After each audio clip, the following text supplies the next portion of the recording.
So, guys, Brian McTaggart reported this week that Michael Brantley will be joining the Astros in Boston, anticipation of being reactivated. He's expected to play Tuesday. As of this recording, the Astros offense is finally starting to click, looks like, even with Jordan and Pena not hitting homers.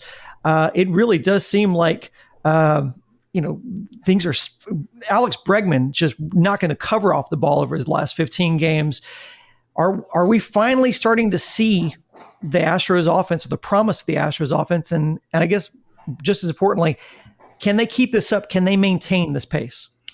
Well, it's just not plausible for everybody to be hot at the same time. Within a single game, it can happen. 25 hits against the Tigers on Sunday as the most recent example. But Jordan's in a funk. 17 games without a home run. 67 at-bats without a home run.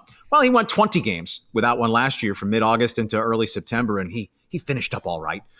So is Jordan a ticking time bomb ready to go off on a jag? If not, you mentioned Bregman. He's important for a couple of reasons. One, you count on him. Two, if he's in the two-hole in the lineup, well, he has the most plate appearances on the team because he's been healthy this year, so he's played all but 1 or 2 games.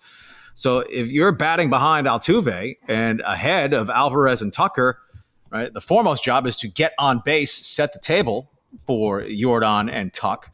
But Bregman has rediscovered his extra base power. I mean, he was on pace to finish with 18, 19 doubles as recently as 3 weeks ago. Now 8 extra base hits in his last 9 games, 5 doubles. You get a crazy bounce off the wall. That's how he gets a triple. But a couple of home runs, right? He'll always take his walks.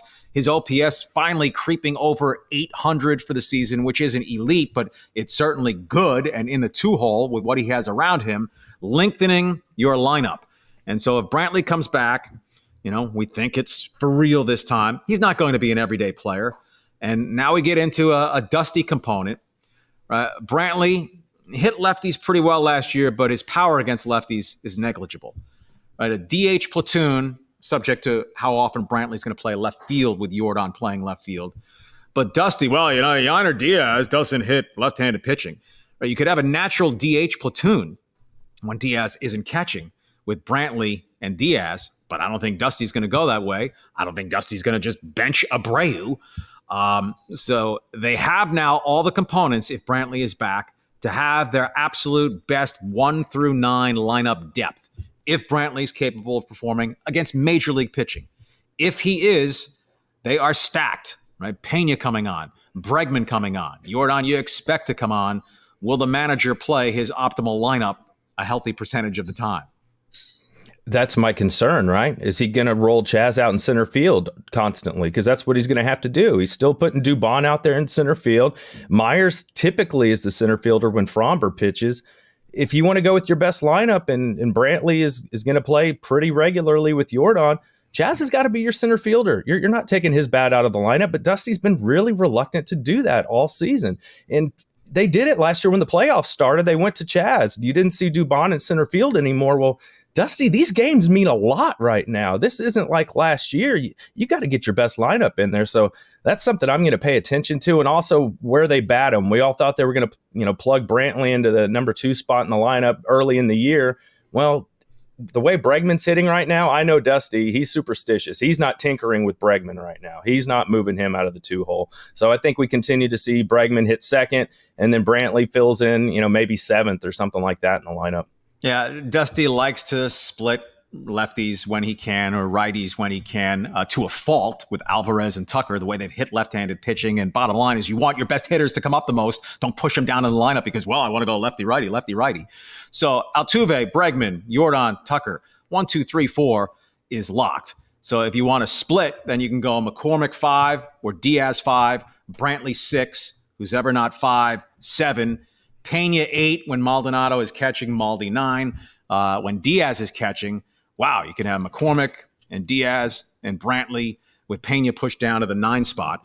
Myers and Dubon, other than a day off, and you don't need many at this point in the season. They're off every Thursday the rest of the way. Maybe once per week you still want to DH Altuve, take a little load off the leg. Other than that, Dubon should be getting no more starts. Jake Myers basically should be a late inning defensive replacement. Chaz to left and Jordan or Brantley, whoever's in the game, if you're going to remove them.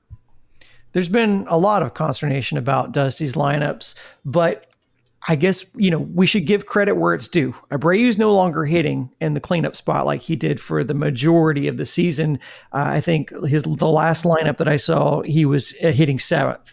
Chaz and Yainer Diaz are both hitting higher in the order now. Is Dusty a believer? Oh, necessity is the mother of invention, maybe? Sometimes. If Abreu's not going to hit, and we know, and if they're in the playoffs, who thinks Maldonado's not going to start every game behind the plate? So Yainer needs to be at first base in those games as opposed to Abreu. So I guess that would be the seeing is believing component for me, Brandon.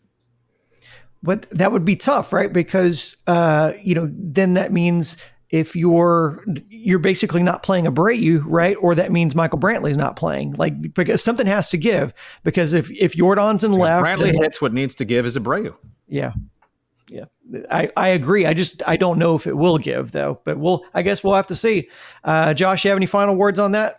No, I mean, I think you need to be playing Yainer at least once a week at first base. I want him to still be used to playing first base. You might need him. I mean, even Dusty's starting to see the writing on the wall, man, with Abreu. He's like, oh, if Abreu can hit like the guy we signed, then, we'll really be doing something. Well, season's almost over, man. Like, it's not happening. And I mean, with the back injury too, and to give them credit, they're not playing him every day coming off an injury, but that's something we've been saying all season. Maybe the back and the performance wouldn't have been so poor if they would have gotten him some more rest. He's 36 years old. But here we are. You're stuck with what you're stuck with. We just got to hope that he plays better. And I'd like to see Yainer in there at first, because I think Charlie's right. I don't think we're going to see him catching all that much. But overall, the offense now is positioned to be in a very good place. And statistically, and things can move, a huge game here, a huge game there. But generally speaking, over 162 games, water finds its level. Right? The Astros run scoring now ranks better than the Astros run prevention. And who'd have thought that 2 months ago? Well, also, who would have thought, file this into that category, is John Singleton going to make a playoff roster for the 2023 Astros? I don't think so. If Brantley is healthy, I think they'll want the defensive versatility. And unless they're going to cut to 12 pitchers, and I don't think you need any more than 12 pitchers, certainly not in the best of three. So if they're in the wild card, then maybe there's a spot for Singleton to pinch hit for Maldonado in the sixth inning if you're down 4-2 or something like that. But then when you go to best of five, they'll probably want 13 pitchers and probably not a Singleton slot then.